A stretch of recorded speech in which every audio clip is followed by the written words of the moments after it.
You're listening to Hopium Radio.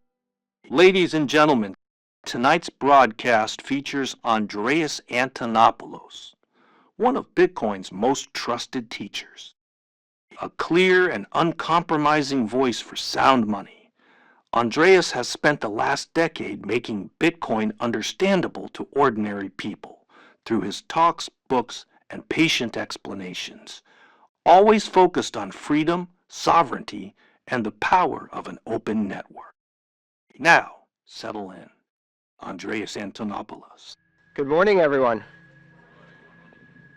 Let's start with a quick poll here. How many of you have used a digital currency like Bitcoin at least once?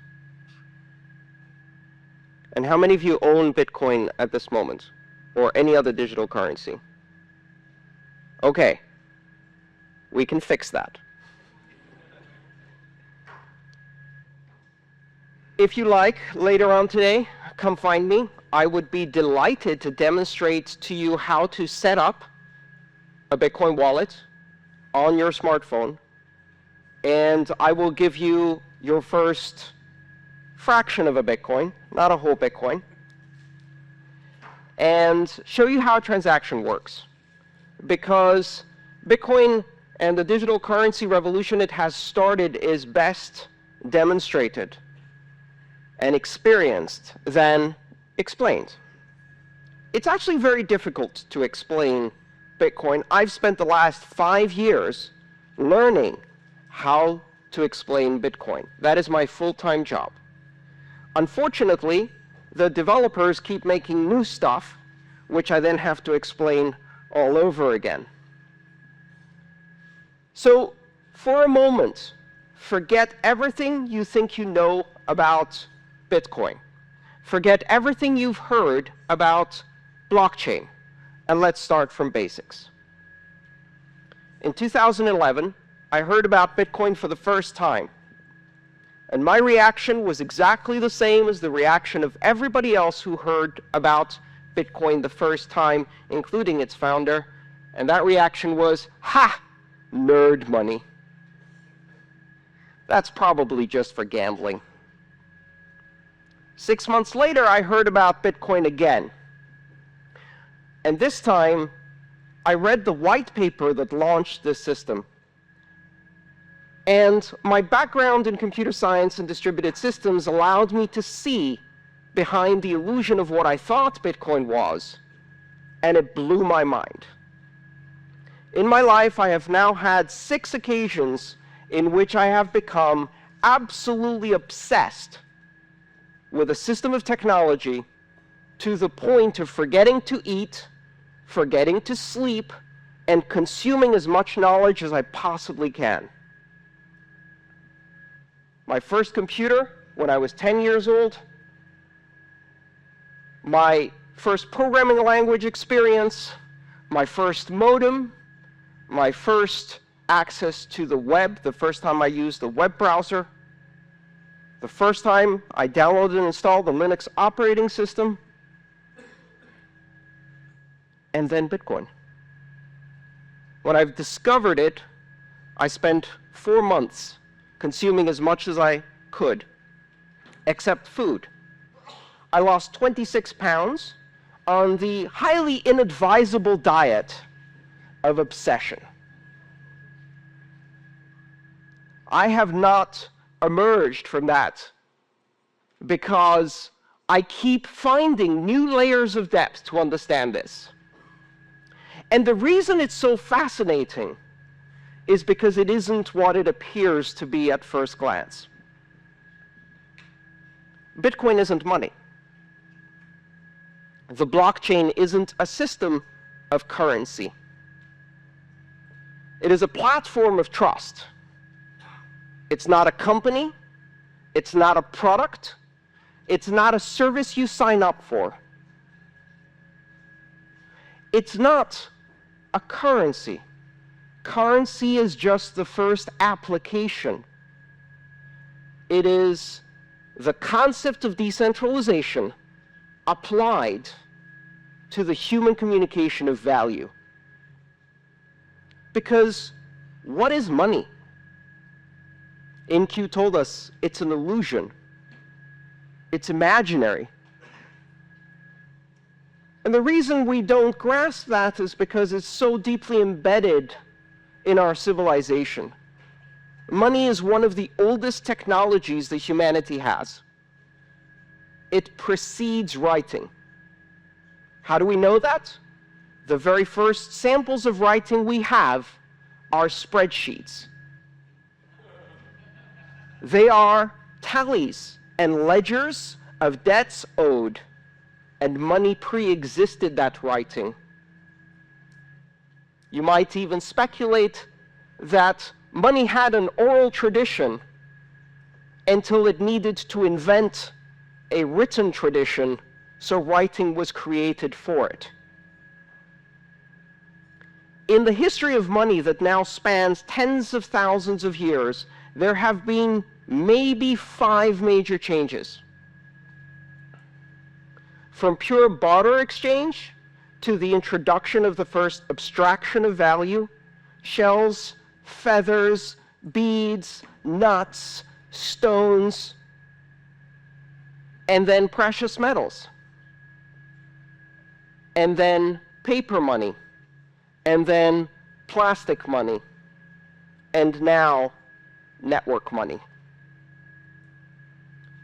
Bitcoin introduces a platform on which you can run currency as an application on a network without any central points of control, a system completely decentralized like the internet itself. It is not money for the internet, but the internet of money. And what is money? Money is a language. Money is a linguistic abstraction. Money is a language that we use to communicate value to each other.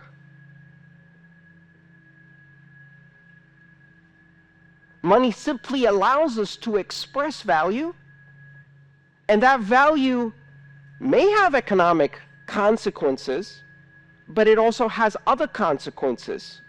We use money to express and create social bonds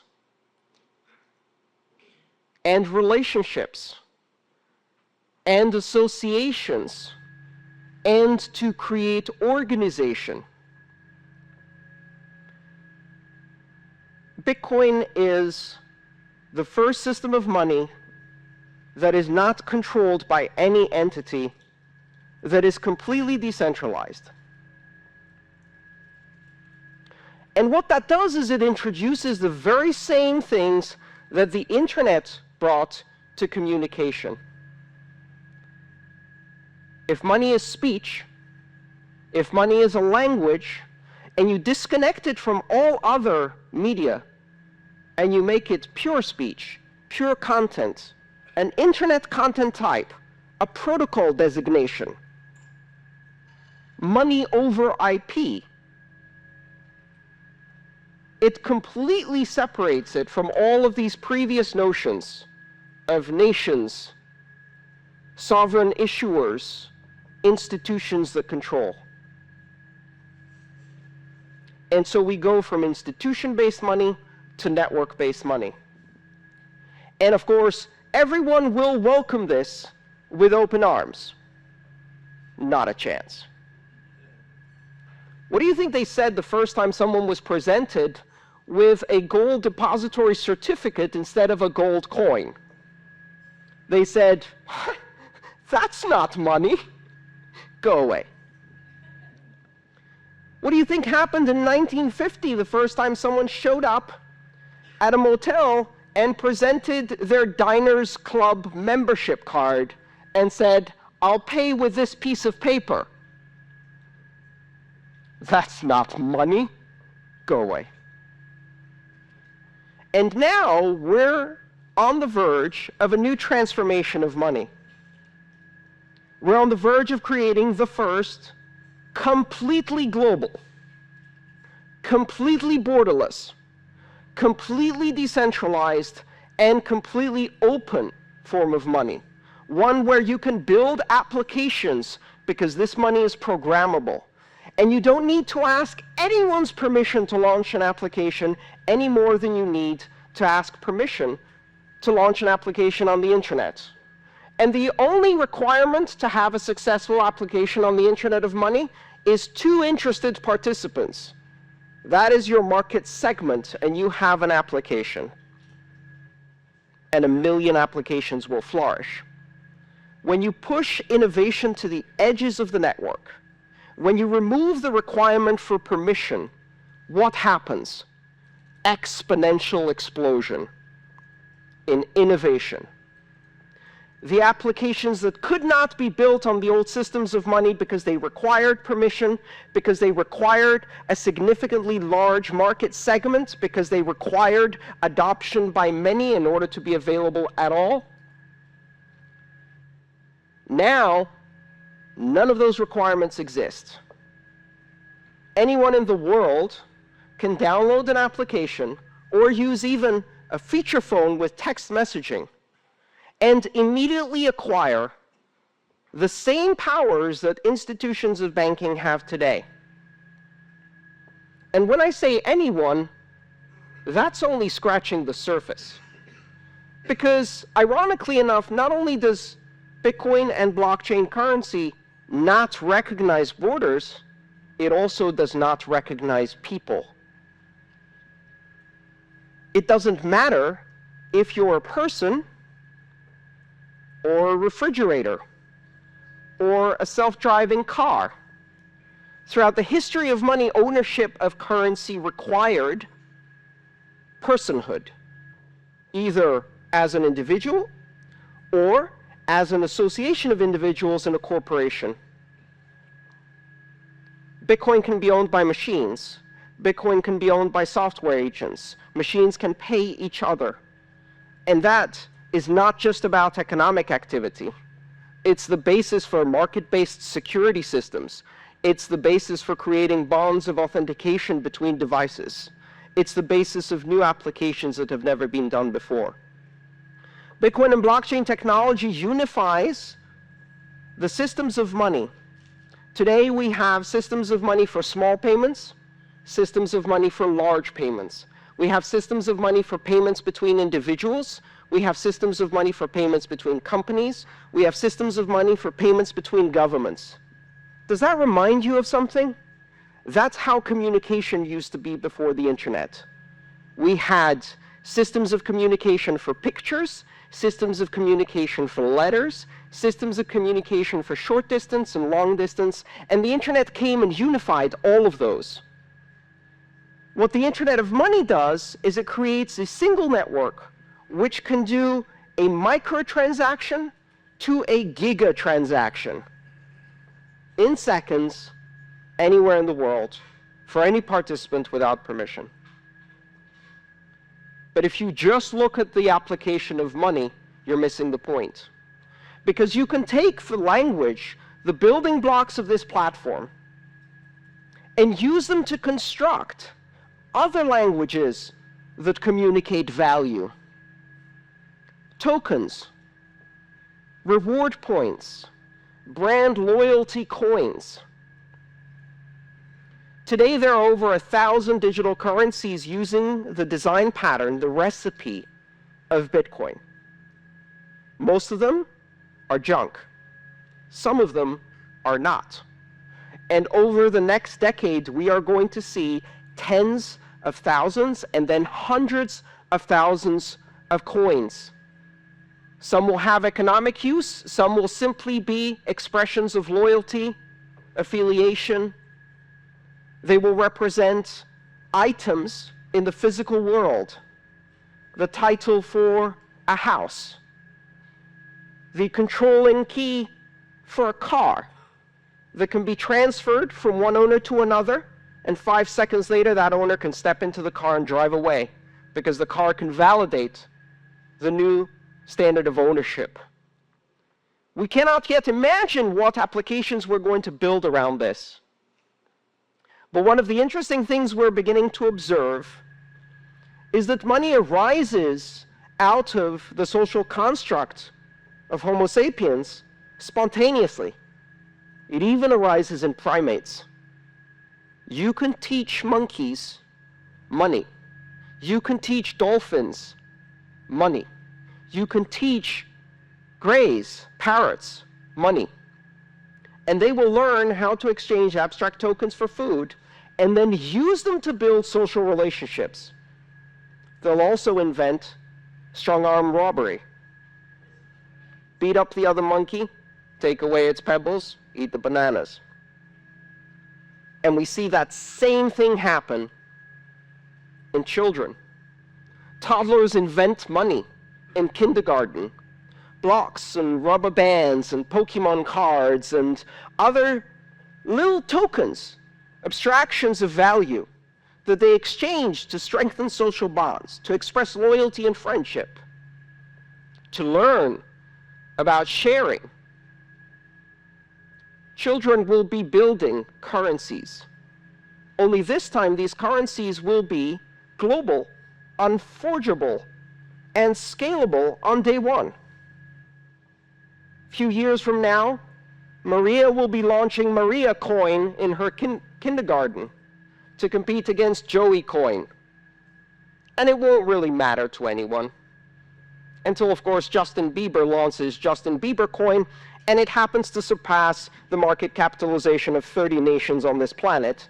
And we are all writing horrified opinion editorials about how the world is going to hell.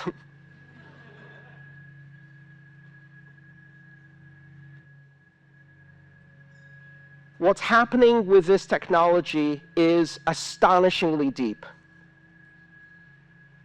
And for certainly some of the companies in this room, it's a bit scary. Banking has never been the most innovative sector in the world because there is a very careful balance between innovation and the conservative fiduciary duty that exists in banking, that must exist when you control other people's money.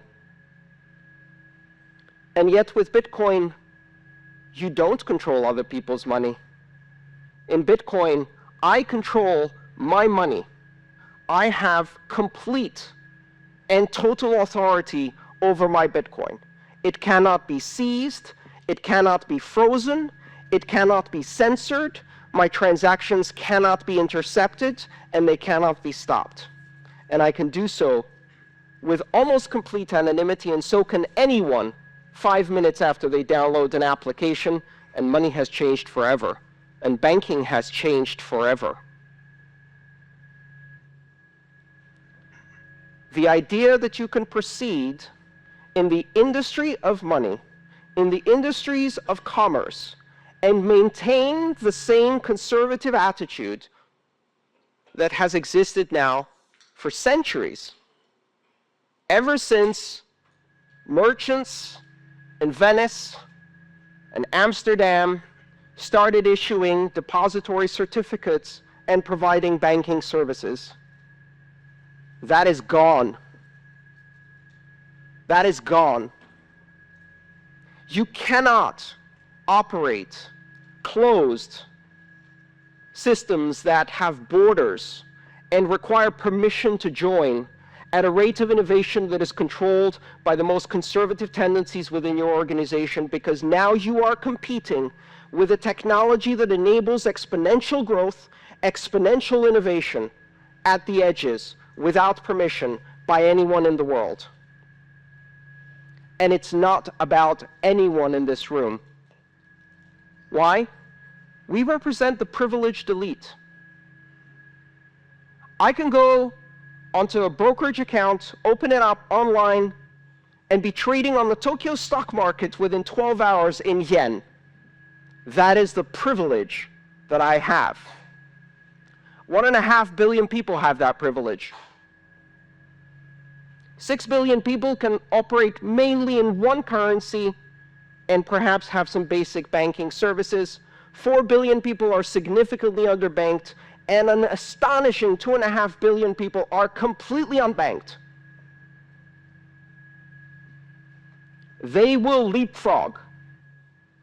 They will never have a relationship with a bank. Every single child born today will never have a bank account. They will have a bank app. A bank app that doesn't give them an account, a bank app that makes them a banker, an international banker in an app. They will not be permitted to open a bank account until they're 16 years old. By that time, I hope they will have at least 6 or more years of experience with digital currencies. And I would like to watch them walk into a bank branch to have someone explain to them what 3 to 5 business days means. It is highly likely that children born today will never get a driving license because they'll have self-driving cars, but they will also never use paper money. Because by the time they get to an age where they really start using money, there is no paper money. It will seem as anachronistic as a fax machine or horse and buggy seems to us. Exponential innovation on a global basis, giving access to the other 6 billion. They have enormous need, and this system offers them a solution. It's not ready yet. It's nascent. It's complex. It's impossible to use for most people. In 1989, I sent my first email. In order to do so, I had to compile a version of the Unix mail program using a C compiler and Unix command line skills. I had to set it up on the command line, type out my email, and that email was transmitted across the great internet in an astonishing 3 days.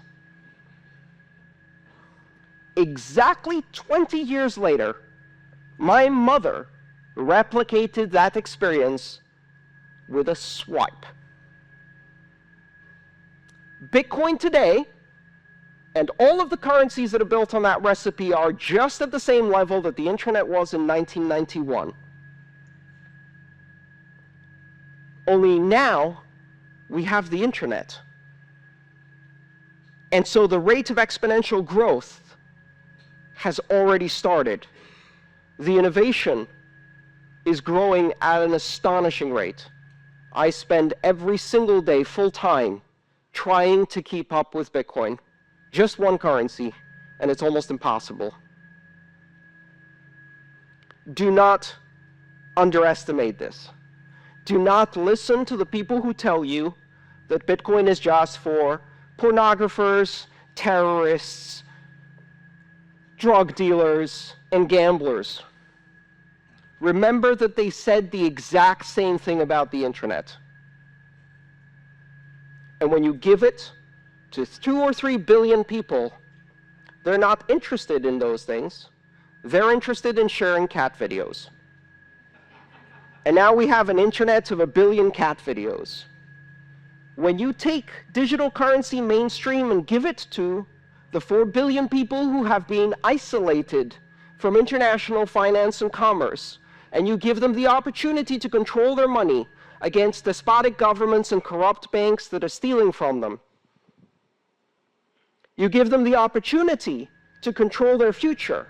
You give them the opportunity to transact with everyone in the world, to own title on their own property in a fully transferable digital token that is recognized everywhere. Control over finance that cannot be seized, frozen, or censored. They will buy food, healthcare, sanitation, education, shelter, because that's what we do. And they will not be denied this technology. Do not underestimate where this is going. The Internet of Money was launched on January 3rd, 2009. It's coming. It's coming faster than you can imagine. It's deeper than you can fathom. It's more sophisticated than you can immediately understand. It takes years of study just to see all of the implications.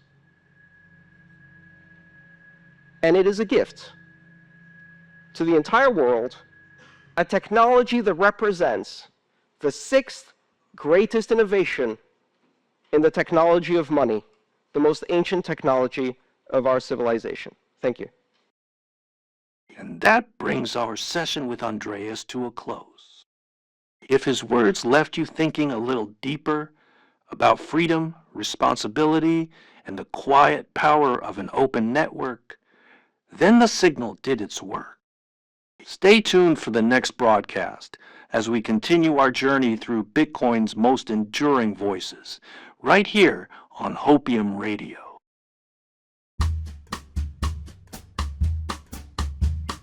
This is Hopium Radio, your #1 radio station, your favorite source of dopamine hits for your Bitcoin bullishness.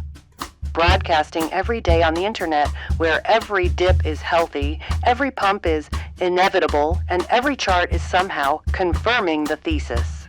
No financial advice, just conviction and bull speeches strong enough to make you whisper, "I'm never selling," like it's a bedtime prayer. So whether you're up 12% and feeling chosen, or down 25% and suddenly a philosopher, you're in the right place.